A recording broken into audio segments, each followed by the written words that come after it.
Representative Egbert, how are you? I'm doing well. How are you? Good. You know what the hard part is getting serious? Like, wait, what were we supposed to talk about? Okay, Exactly. Here we go. Listen, two things that I asked you to come in to talk about. One is the SNAP program, removing soda and candy from offerings with the SNAP, government-funded calories. And the other is a broader issue of resources for illegal immigrants. Now, this could be Medicare, Medicaid stuff. This could be school stuff. It could be non-emergency medicine stuff. We're going to talk about all this. So let's start. The SNAP program, this one in me, like, I get the hot blood a little bit with this one. I don't understand it. Okay, so you were against removing soda and candy from the SNAP program offerings, correct? For two reasons. Great. I love to hear these. I shouldn't say get the hot blood. To me, it just doesn't make sense. Like, I'm not emotionally invested. I'm not like, that's my time. Like, I don't care about that. It just doesn't make sense to me at all. Yeah. Help me understand. Okay, let's back up what the SNAP program even is. Most people probably know it as food stamps, right? This dates back to like the 1930s, basically. People who do not have enough to eat, this gives them a little bit of assistance at the grocery store, at a gas station. This is a supplemental program. That is what the S in SNAP is for. So people are getting about $6 a day on SNAP, okay? And that's Supplemental Nutrition Assistance Program? Correct. Look at that. It only took the whole session for me to... You just gave me the first letter and I got the rest. Okay, Nice. Keep going. So it's not intended to be somebody's entire diet, right? This is very much supplemental. To get these benefits, you have to do an interview with Department of Health and Welfare. You have to fill out forms. And then you have to go monthly as well. And basically like a test that you're doing a good job with the program. You get a card, you can use it. You can't use it for everything, right? You can't use it for alcohol, cigarettes, prepared food. You cannot get like a rotisserie chicken with it. So it is limited in what you can get. Bro, the Costco rotisserie chicken. I had it yesterday. Last night for dinner. They're so good. Such a value. Did you know they lose money on it? Do you know that? Yeah, it's a loss leader. The chicken overall is a loss leader. Yeah. And did you also know that they put the TVs up in the front of the store because even though they're like $10,000 and nobody buys them, it's so that everything else seems cheaper once you go into the store. So you orient yourself to the crazy price initially, and then you have to go to the loss leader all the way. Like, imagine the money that would be lost if they had the rotisserie chicken right out of the block. Totally. Nobody would go into the store. But by the time you get to the alcohol, you're like, this is a great value because you saw the TV price. That makes a lot of sense. Yes. Anyway, continue on. So that's the SNAP program. So But you can't do liquor in the state of Idaho. Like, if you go to the state that shall not be named, you like have gigantic handles of liquor, in Costco, and just like you can't do that here. In college, you just dump it into the cart. Yeah, Arizona too. You're just like at the grocery store and you're like, oh, here we let's go. have margaritas. Yeah, like we've got it rough here. Okay, so we've seen a few pieces of legislation that involve the SNAP program. The first one was to exclude candy and soda so that people who use SNAP could not purchase those two things. In theory, to me, this makes sense, right? Like, the point of this is nutrition, right? Sure. But I have a few problems with the way that it would actually work. So in principle, you're like, look, people that need supplemental nutrition, there's not a huge need here to include sugar, like soda and Snickers. Sure. Okay, so in principle. Right. Okay, great. So help me understand what you object then from the bill. And we had a lot of conversations in committee about like SNAP versus WIC. So WIC is Women, Infant, and Children. And it's the program when you're pregnant and then for 12 months after a child is born, where you can get some nutritional food. And it's very limited. It's like peanut butter, cheese, milk, And so there was some conversations around why can't it function more like that? But just to be clear here, for one, it's a federal program. It's not like Idaho is like making some novel, unique, rules for it. We would have to submit a waiver. I can't imagine that they'd be like, oh, Idaho wants to do it this way. Like, yeah.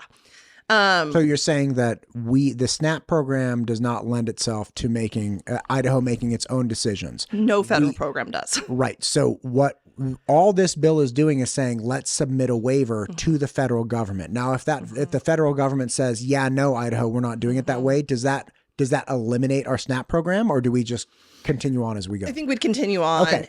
And in this case, so oftentimes when we're talking about waivers, there's a huge amount of money in submitting those. In this case, I believe the Department of Health and Welfare said it would just be like an email. But to me, that also says like, okay, well, they're going to say no, but whatever. Okay. But nothing lost then as well. Right. Exactly. So my main problem with this bill was actually the way that it defined candy. It uses this weird definition that has to do with how much like nuts, even honey, is combined, and whether or not it has more than 10% flour in it. And there's a few weird things about this. For one, like, I don't know that flour makes something more nutritious. And like, so if you read it, it's like, so if you had a granola bar that didn't have flour in it, but maybe had like oats, honey, and nuts. Like Nature's Valley. Exactly. I have those over there. That would be candy. Wait. Hang on a second. Hang on. Don't move. I'm going to. No, do it. One, right? Don't move. I'm not moving. But this is the interesting thing is when you look at that on the back, like if it did have flour in it, or whatever, does it tell you the percentage of it? Because this was something that came up in committee, like how is somebody making minimum wage at the grocery store gonna be like, does this have 10% flour in it? Well, theoretically, it's all part of like the SKU codes, right? Like we don't have to look at the alcohol volume of something to know it has alcohol in it, Correct. right? Like but there's no program run like this. So they're not like, I don't think they have percentage of flour as a SKU code. That would make sense. Well, I'm looking at this Nature's Valley peanut butter. Sorry about the crinkling. Whole grain oats, sugar, canola, sunflower oil, peanut butter, rice flour, brown sugar syrup, salt. Okay, so we know it has rice flour, but we don't know in what quantity it has, like by weight. Correct. Okay, so we would have to figure out a different way of addressing ingredients and perhaps even labeling within the state. Correct. And I think the definition itself was overly broad, right? Like if we want to be very specific about candy, I think we need a better definition that doesn't include oats, honey, nuts, like things that aren't in candy, really. Look at this fig bar. It's gluten-free. It has brown rice flour. I wonder if the brown rice flour applies. No idea. Okay, so the definition was a problem. The definition was a problem. Got it. The other part would be the enactment of it, right? Because this is not how SNAP does its program. Like WIC, which we talked about in there, is very specific down to the brand of what you can get and not get. But that's how the program is structured. So if you are a store and you accept WIC, you get these little signs that you put by the WIC approved things. And that's how the moms know what they can get. And then there's no confusion when you go to checkout. There's nothing like that for this around SNAP, because it's just Idaho itself trying to do this, not the program.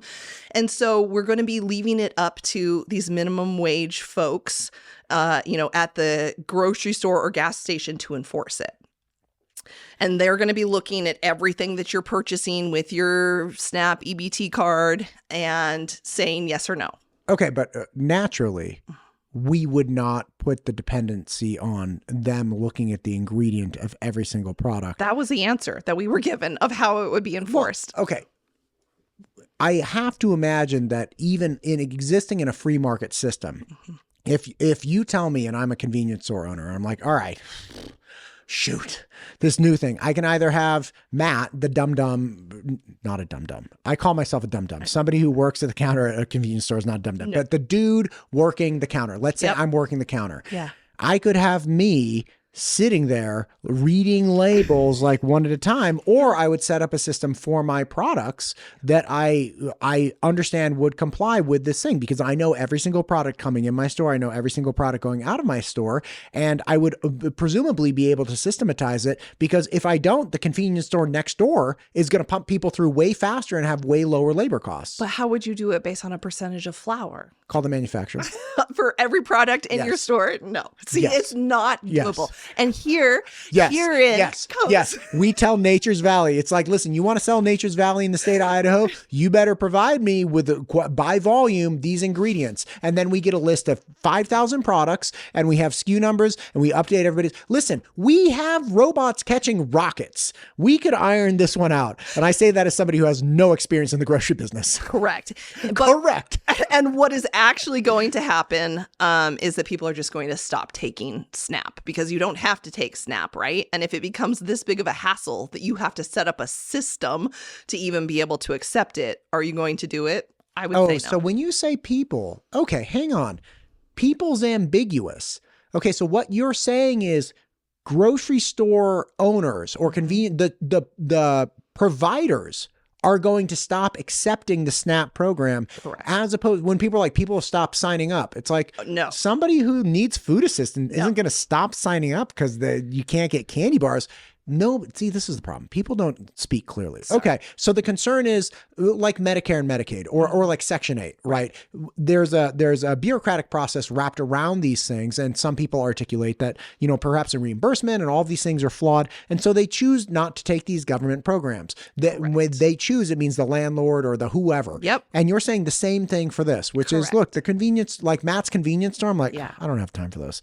Like, just forget it. I don't need it. Correct. And I fear that might actually be the intent of this legislation, right? Like, we're not going to do anything with a federal program, but are we going to make it so confusing that people in Idaho are like, I don't want to mess with that anymore. I'm not going to take it, because they have the right to do that. Why would that benefit anybody in Idaho? Well, because it would get people off the program. Why does that benefit people? Because then less tax money. But isn't it federal tax money? Yeah, but I mean, how is that tax money generated still, right? I mean, this is a debate we have in this body all the time of, what's the difference between state taxes and federal taxes? It's all our money is what people, would argue, I think, with that. Yeah, but I also think that there's just this perception out there about low income people that like they are somehow living off the system, right? Like they are like, this idea. Fraud, waste, and abuse. Exactly. That's been in every single bill we've seen this session, just about. I've heard fraud, waste, and abuse a few times. So I think it's like this imaginary problem that we're trying to solve by adding a whole lot of layers of confusion to it. Well, again, I don't, if I were to sit here and say, hey, Representative Egbert, I know for a fact there is no fraud, waste, or abuse in any government program in the state of Idaho. Yeah, that's not true. Yeah. I think that wouldn't be true. So I absolutely. don't know that the concern about fraud, waste, and abuse is an imaginary problem. People are concerned about it. And I think you and I would be silly if we said it didn't exist. Correct. But to what degree is the question? To what degree? Right. And again, I think there are principles that just overwhelmingly people have a hard time with, which is like, dude, you shouldn't be getting candy bars if it's government nutrition program. Yeah. And again, it sounds like you agree with that, but I do. But this bill is not correctly framing the structure around which we enforce that principle. Correct. And I would say in general, I do not want people getting candy bars on a food nutrition program. However, I also am a mom, and I think of things like Easter and Christmas and, these rare occasions where, to me, there are times when you are genuinely being a good parent and you still are purchasing candy, and that is not necessarily something that you're going to be able to find at a food bank or those type of things, So I think there's some nuance here too of like, does it really make sense to just judge this much when I think that sometimes there's a plausible explanation why somebody might be getting a small thing of jelly beans, for their kid's Easter basket. You have an enormous heart. Like, I understand, because we still do Easter stuff. Yeah. You know what the gangster move is as your kids get older? I found this out when I was doing SAT prep. You'd hide little sticky notes that say like, one get off of grounding free card. And like, I was actually at this kid's house, and it was like, sometimes I would walk around the table because I was tired of sitting, and he was working on something. So I was walking and waiting for his answer. And I found this Easter egg behind a picture. I was like, dude, what is this? It was like September. He's like, oh bro, I need that. I'm like, why? He's like, because I'm about to get grounded. My mom caught me with my girlfriend. Give me the thing. I was like, that. No. And I bribed him. I was like, you got to get your homework done. I'll give this to you next week. And he was like, I'll do anything. That's a smart parent. Yeah. But yeah, okay. I have a big heart. But if I may. Yes. I think I heard it was something like 10% of all SNAP goes to like Coca-Cola. Yeah. And I'm fine getting that off there. Let's get it off there. Okay. So you're just saying, look, ditch the Coca-Cola. right? Let's get rid of that. Maybe carve out an exemption for Easter and Christmas. Okay, got that. And then figure out a way that doesn't put the burden on the actual provider of these goods, so that either the clerk or the store owner in general does not have some large burden to continue supplying supplemental nutrition. Correct. And I think if we're talking about nutrition, it's not just sugar. That's the other thing, is that this bill only focuses on sugar, right? We can't solve everything in one bill, though. But whereas if you look at WIC, it more focuses on, here are some opportunities to get nutritious foods, yeah, right? But they don't even allow ground beef with WIC. Is that true? That's what I was told. True. That's true. Then you confirm it. Okay. So like, what's going on with WIC? I don't know. It doesn't make entirely all the sense. Like hamburger helper all day long. I think the whole point of WIC is to help the unborn child. I don't know what the studies show about ground beef for unborn babies. Women, infants, and children. But it's only women when they're pregnant. So it's geared towards pregnant So it's not women. Infants and children. No, it's it is just women. No, so it's women when they're pregnant, and then for 12 months after the baby. See, there you go. So it's not just. Okay, you're right. So yes, I mean, are you giving your 9-month-old ground beef like you're making meatloaf? Well, if I'm nursing, which I never will and never have because I am not a woman, but I do know that that high nutrition and really high caloric density for nursing mothers, appropriate nutrition, is very, very important. I have zero problems with ground beef. And I say that not as somebody, I'm not like a medical professional or specialist in the least. Yeah. I'm really going out on limbs here. I don't have a convenience store. I'm not like an OBGYN. I'm not a pediatrician. You had me fooled on all those. But here's what I want to say about having a big heart. There's a Coke in that refrigerator if you want it, just so you know. I know you're a big fan. Wouldn't that be good? Like, oh my God. This part of the program brought to you by Coca-Cola. Did you know Skittles have the most food dye of like anything? They're like the most. I mean, Marshawn Lynch. And you've tried to get that off their hands. Going beast mode or in like the NFL with his Skittles. That's a bad move, Marshawn. Unless it's Easter. Okay. But continue on. Okay. But those are Peeps. I have a big heart. And I think a lot of people, we heard in the floor debate would say, this is the role for churches. This is the role That's for a big mantra. Yeah. Yeah. Or this is the role for nonprofits. So I did a little digging just to consider this argument. Shocking. I know, me doing some research. But, Idaho, I had seen a stat the other day from the Idaho Food Bank that said 15% of Idaho kids are food insecure, like that they don't know if they're going to have enough for their next meal. 15%, that's a pretty big number.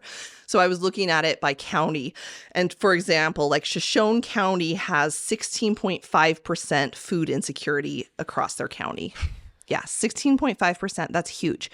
In all of their county, they have 11 nonprofits total. And we're not even talking about food-based nonprofits, just like in general, 11 like churches. Nonprofits. Well, I don't know if they'd be registered in this in how I was looking for it, but and 3 of those nonprofits are staffed. The others are just like volunteer. So who do you think is doing like food work in Shoshone County that has the highest amount of food insecurity? And yes, there might be a few churches, and maybe some of them, maybe 1 or 2 of these nonprofits do food work, maybe 1 or 2 of the churches. But like, then when you start digging into when are they open? What are the hours? Some of these are once a month. Even the food banks, some of them are once a month that you can go get food. So this is very different than a gas station or a grocery store where you can access food if you need it. And if you've tried to plan for food for a month, it's really tough. So,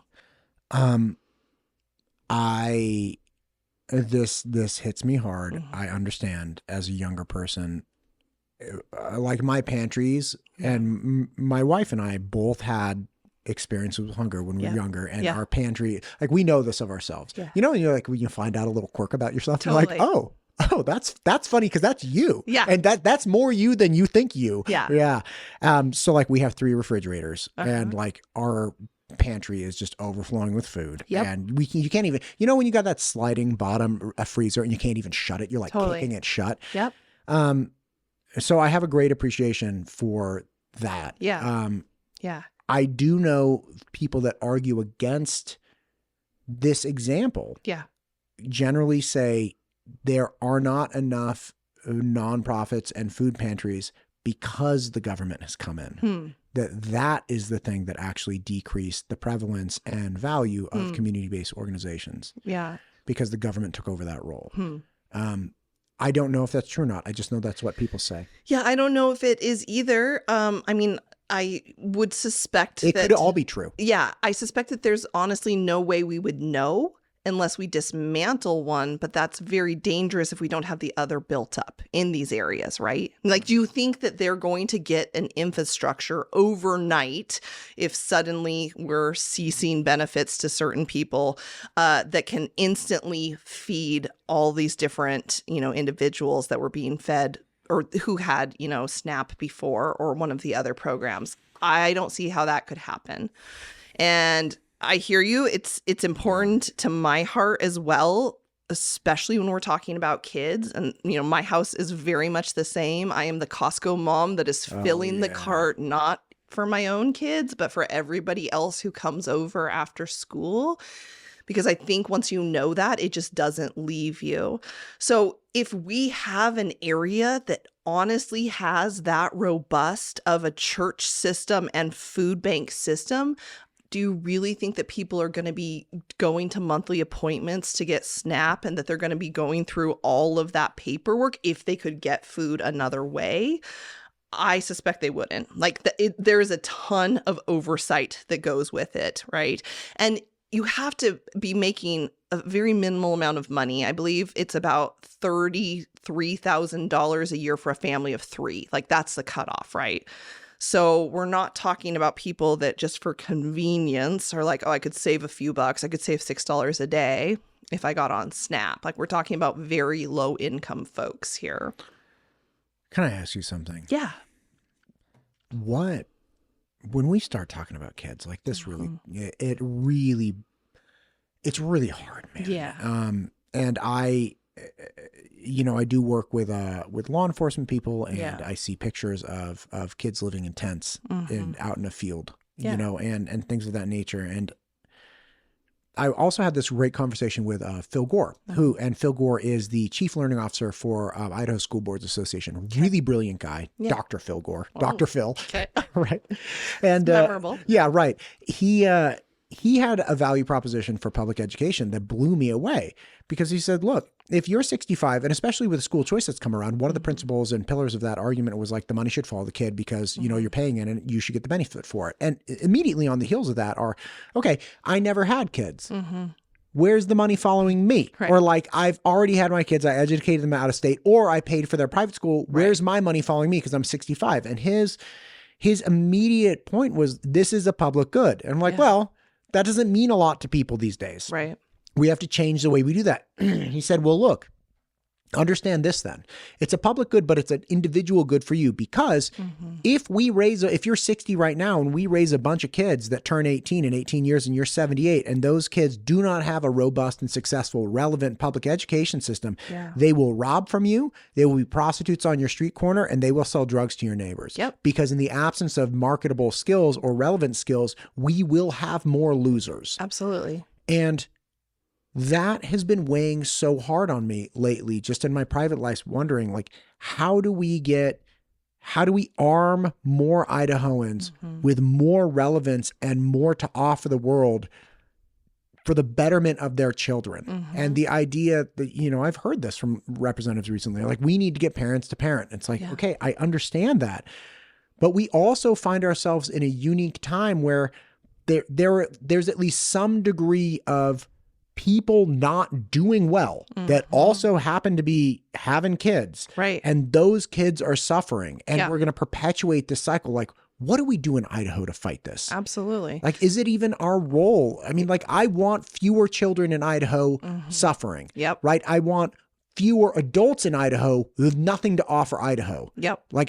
When I moved here, I left education. It's the only thing I ever did. I had an incredibly dark year where I had this horrible experience of wait, what do I offer the world? Yeah. I have nothing to offer people. Right. It's a terrible, how do we fix this? Absolutely. Well, okay. So we talked a little bit about one of the bills. I want to move on to the other one right now, because I think that this question goes a little bit more to that.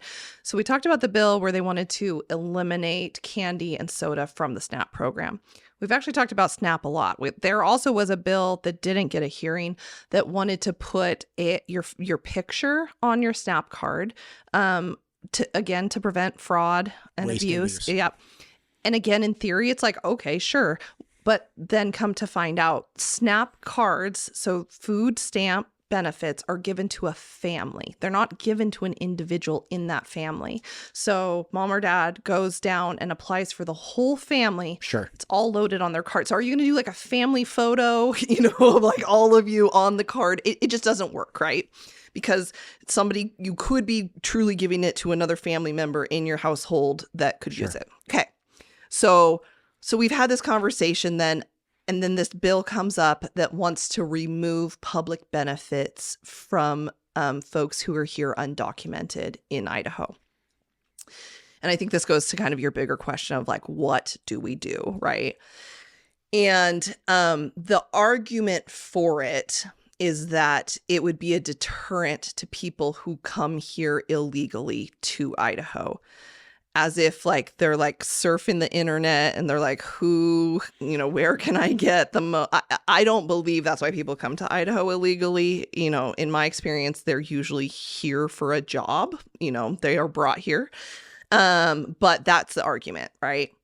So we had some really robust conversation around this. And this is where a lot of my research came in of looking at, because I don't think anybody who's in that building doesn't have compassion for kids. I think it's probably one of our shared values, but we have some very different ideas of like, how do we best serve them and how do we ensure that they have the things that they need?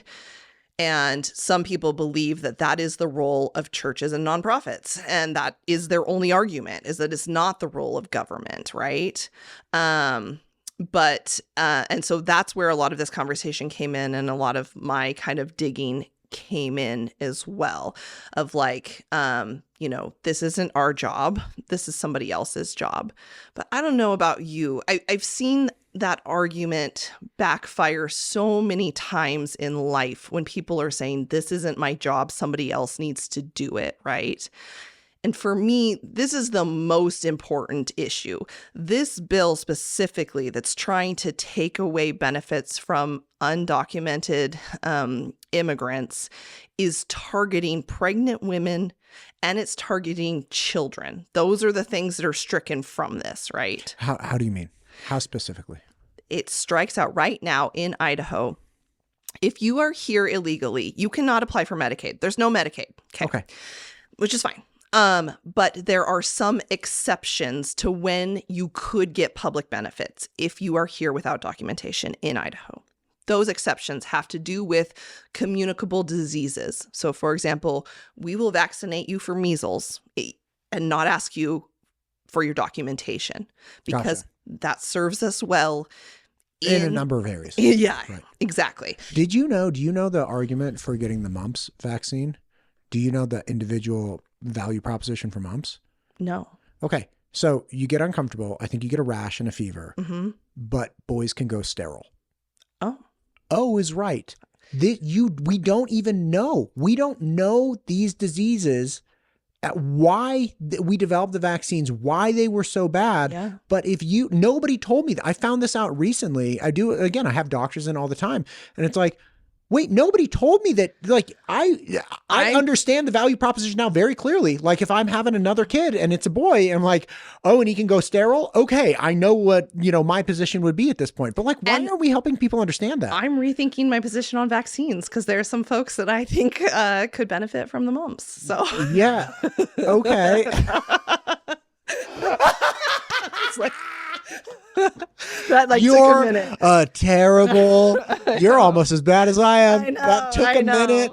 That took it. Listen to me. Okay. I'm an idiot. All right. I'm an idiot. It just peeked out there for a second. That's okay. All right. There's exceptions. So that we have these exceptions. There are some people that need to go sterile. I'm not naming names. Oh my God.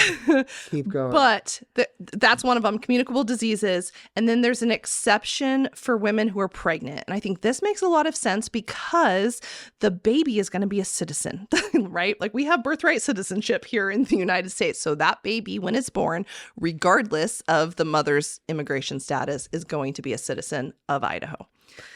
Can I help you out here real fast? when you do this, Yeah, your don't hair do that. pokes up. So just bring it forward and slide it back. I don't want you to have the peacock that hair. better? It's listen, I'm here for you. Thank you. I'm trying to help everybody out. You are. You're To look good. the best.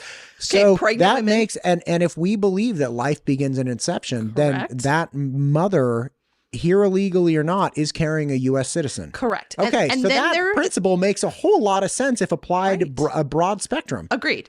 And then there's an exception for dependents under the age of 18, meaning that if you were here illegally, you could still get food for your children. Okay. Whether they're citizens or not.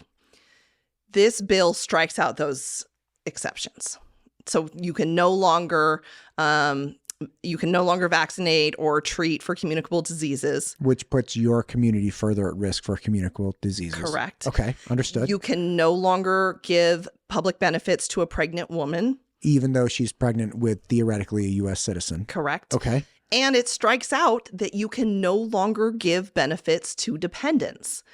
And it's very confusing because the bill itself says that the parent has to prove citizenship to get the benefit. And so my argument was, okay, wait, those children could be citizens, right? Like if they were born here, like let's go back to our SNAP example. Sure. You're applying for your whole family. If they say, no, you can't have it because you don't have proper documentation, but your children could have proper documentation. And under this bill, the way it reads, the plain language of it, they can't qualify for it either. And this is a problem, again, for a number of reasons. Again, the last one you're getting on is children, minors that are dependents we're not making the assumption that they're here legally. We're saying, way. Okay, so I understand very clearly the argument for, measles, measles vax.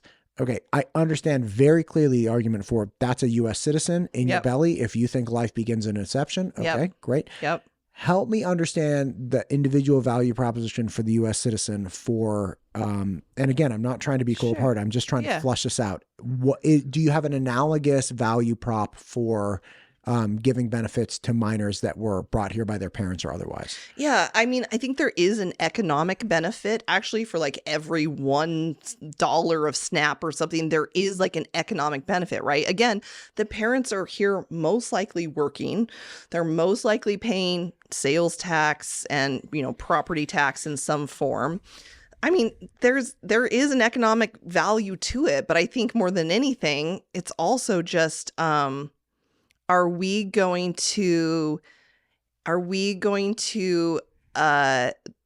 delay the entire system to try and find these, small scenarios of what, you know what I mean? So right now, because of these exemptions, like for example, for pregnant women, this is a federal requirement that actually they don't check immigration status for the WIC program. It's like one of the only ones that it doesn't matter. And then for SNAP and some of the other food ones, children who are here legally, regardless of their parents' status, can get the benefit. Okay. Right. So these are federal rules. But I also think that if we try and create this system where now all of a sudden we're looking at everybody's documentation, like we had the Idaho Food Bank testify, everybody thinks of them as a nonprofit. Well, they get some state funding because some of their food boxes that they give out. So they were like trying to explain, like they literally just give out food boxes to hungry people. I believe it's actually senior citizens is what their food boxes are for. That now they would have to check citizenship for every food box that they give out. And they're not designed to do that, right? This is the same problem with E-Verify, which is like, listen, if I'm a construction person, or if I'm a dairy person, or if I'm a whatever person employing people, and I ask for, like, I'm not supposed to verify beyond just asking for basic documentation. And if they have it, it's like, okay, I can, like, I'm not designed to dig into these individual things.